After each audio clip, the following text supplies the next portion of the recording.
Frederick Kraft, and my topic for today's speech is the dangers of concussion in football and what is being done to prevent them. You know, as a football coach for 15 years, I've witnessed many kids sustain head injuries. In addition, I have been trained and certified to teach safety techniques and lessen the chances of serious head injuries on the field.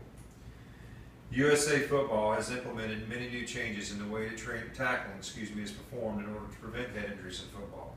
I'm going to talk about a few of them. Currently, even in high school as well as the Pop Warner and all leagues of football, this is being taught. This is becoming the forefront now for tackling. The reason this is being done is to hopefully stop some of the highlight reels that we ooh and ah on, because those highlight reels, as you're going to find later on in my discussion, is what's causing some of these brain injuries, suicides, memory loss, things that are fatal. There are 5 fundamentals of tackling. They broke it down into the breakdown, the buzzing of the feet, the hip position, the shoot, and the rip. The reason for the breakdown is getting the feet and shoulders square, so that you've got good balance between the two. You're going to buzz your feet, so as you're buzzing up to your opponent to make the tackle, you're then going to come to a stop position, at which point you're going to get what's called a hip position, which means you're going to have a flat back, your head's going to be in the upright position, your arms are going to be down, and you're going to be in a rip position as if you're ready to explode. The next thing it's going to be is a shoot position. Well, from that position here in the hit, we're going to shoot with our hips. This is going to cause our shoulders and our arms to lunge forward, which means now you're also going to follow what's called a rip. The reason they do this is so that when you make a tackle and you come up in behind somebody, you're not jarring your head or your opponent's head, which is also another reason where it's going to be for preventing concussions. These changes were brought on, and I'm going to show you an example here with USA Football. Just a quick balance here of what we're talking about on display here. You have the buzz, which means you're coming up feet to feet in a real nice shoulders width apart position. You get your hip in a hip position now. You're stepping forward, you're flat back, your head is up. You notice your arms are back.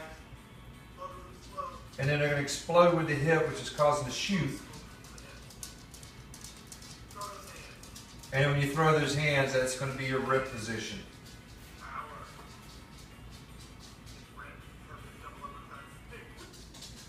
With these new techniques in place, they're hoping to just lessen some of the highlight reels, let alone some of the blows that kids are sustaining in football today, which is going to also reduce the number of concussions.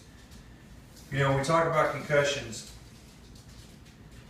head impacts and concussions caused by contact in sports are growing quickly. They lead to long-term brain damage and can be fatal. CDC reports that concussions have doubled in the past 10 years.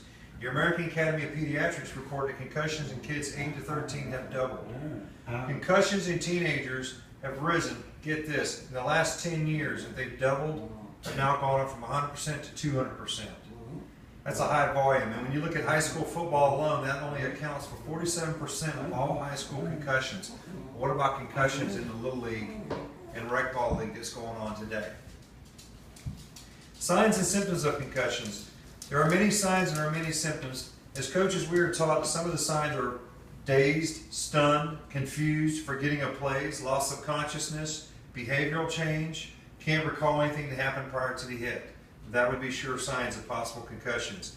Symptoms that can occur after that could be headache, nauseousness, dizziness, blurred visions, all of which are symptoms of a concussion.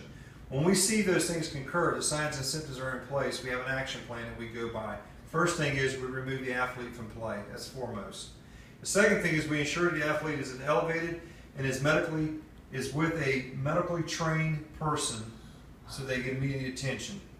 Furthermore, we inform the parents, and then the athlete cannot return to play without a medical professional signing off on a release form. That protects the coaches and or the league.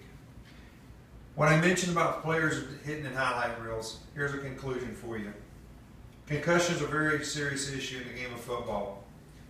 On November 23rd, 2003, after making what appeared to witnesses a routine tackle on a receiver, Edward Gornez, a defensive back, high-fived his teammate and jogged off the field.